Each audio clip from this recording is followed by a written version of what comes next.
Hi guys, this is the first video for the sellers, showing what they can do. Basically, we have a few back office tools. The first one is uploading a song. That will be the beginning of the process. We'll just run through this.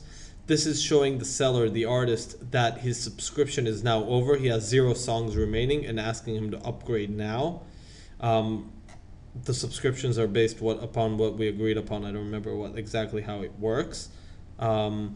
We have 2 different types of categories. One is a complete song, one is instrumental music. Then he'll just put in the name of the song, choose the artist, which I'll show in a second how he creates, and choose an album afterwards. You see, choose an album and track, and upload the file from his computer or from a direct link.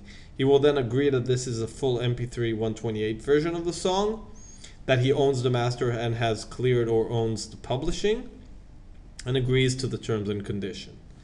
This is what the artist's profile creation, which he'll need to go through first. Artist name, website, you see again it's limiting based upon the subscription, and about the artist and a picture.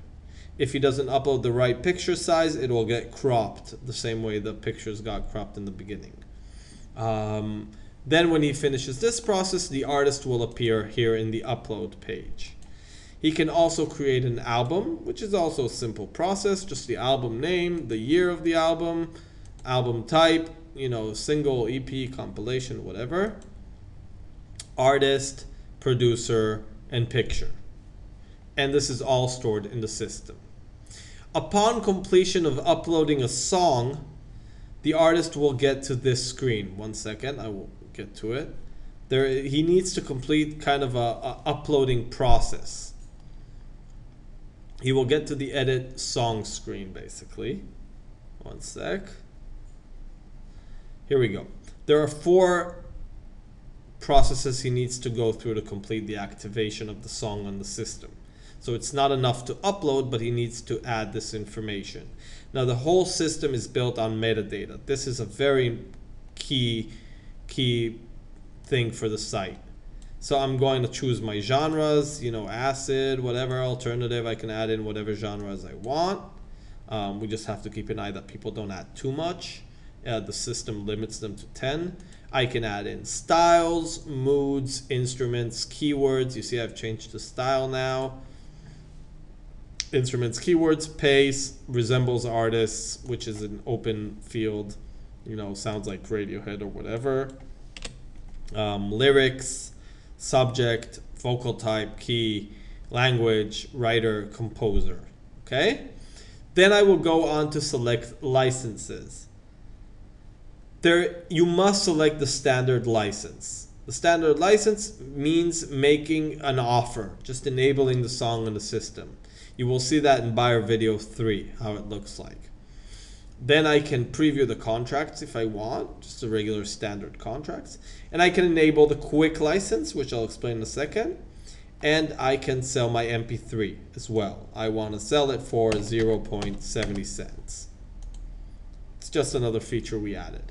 Now, what is the pricing packages? There are 3 basic packages that we've created. They are very complicated and it took us quite a lot to create them. This enables preset pricing for songs rather than just accepting offers. So rather than a buyer will say, I want to pay you $1,000 for TV use, there will be a price already set. We have 3 packages: indie, web value, and commercial. Disregard the premium one. The indie and the commercial, the indie is basically half price than the commercial. Most people will choose the indie. I've done a lot of research on pricing and on pricing on the web, and we've come to these pricings. These are the base prices. So for feature film, for example, it's $120. But let's look at the calculator for a second. I want to look at the indie package. I just hit calculator here, right? Package calculator. I want to use the song for feature film. Now that was the $120, but what is the budget of the film? It's $250K. Will it be used on the web? Yes. And you'll see this in Buyer Video 3, how it looks like from the other side. And I'll hit calculate, and it just came out to $1,152. So it builds kind of a multiple on the classifications of the use. It's been working great. This is our most popular feature. The artists get it, they use it, they opt into it. It's, you know, we even thought about making it mandatory at one point. That's it for the pricing packages. I can also restrict my song to a territory. Again, you will see how it looks from the buyer point of view when you watch the videos, and just say, you know, the song is only available in Australia and whatever, Austria, right? And you can get rid of that. The next phase will be choosing a file version. After I've completed the song description and the licenses, now I choose the file version. This is very important because if I've only checked MP3, this means the buyer will now know when licensing the song that only an MP3 is available of this song. If he wants a WAV file, he might not license that song. If I click WAV is available, then he can request that file version, or I can upload it now. Okay? I finish this process, I'll just go to the activation screen and say this song is active and searchable in the system. Save, I'm done. The other part is my songs, where I can view all my songs, filter by artists. I can see again song uploading remaining 0. I can look at each artist's song status active on the system, context, complete song, plays that he received 0. I can listen to it, hit edit, and come to the same screen that we just saw. I can re-upload the file. I can change the context, which is this song or instrumental, and I can upload file versions, which I'll show in a second. This is what my upload file version screen looks like. Can upload, you know, let's say I want to upload AIFF, browse file, or direct link, upload, and it'll appear here aside my MP3. Pretty straightforward. This is the My Song screen. We also have a My Artist screen up top. You see here, where I can now see the options. This is the artist, how many song plays in total, view artist profile, which you'll see on the buyer video, edit artist, get the widget, which I'll show in a second, change song order if they want to change the song order on the public profile, add a news flash where they can add a news item about, you know, new releases, tours, and whatever. License history, add just general blogs of license history, you know, this was licensed in 2007 or whatnot, and see the albums that are associated with this artist.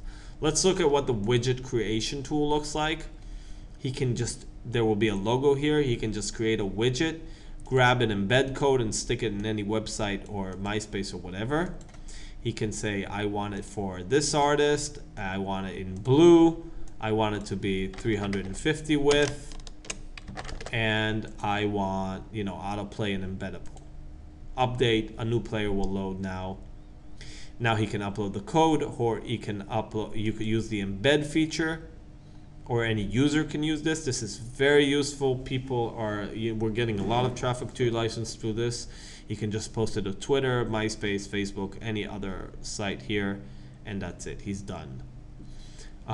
The last screen, back office screen that the artist has, or almost last, is the detail information, where I can just see the details here. I can change the buying music, selling music, or both. Right now it's on both. If I'm selling music and I have songs uploaded and I'll change to buying, it'll disable all my songs. And I can look at, I can change the user information, which is company information, and see my albums and play around with that. You can just play around with this. It's simple enough. See my MP3 sales report, see my subscription. See, this is my subscription, 9% commission, how much it limits me, and basically add news if I want. That's pretty much the back office. I can also look at my offers, which I don't have any, but will have all my licensing offers here listed with action needed. That is the artist back office tool.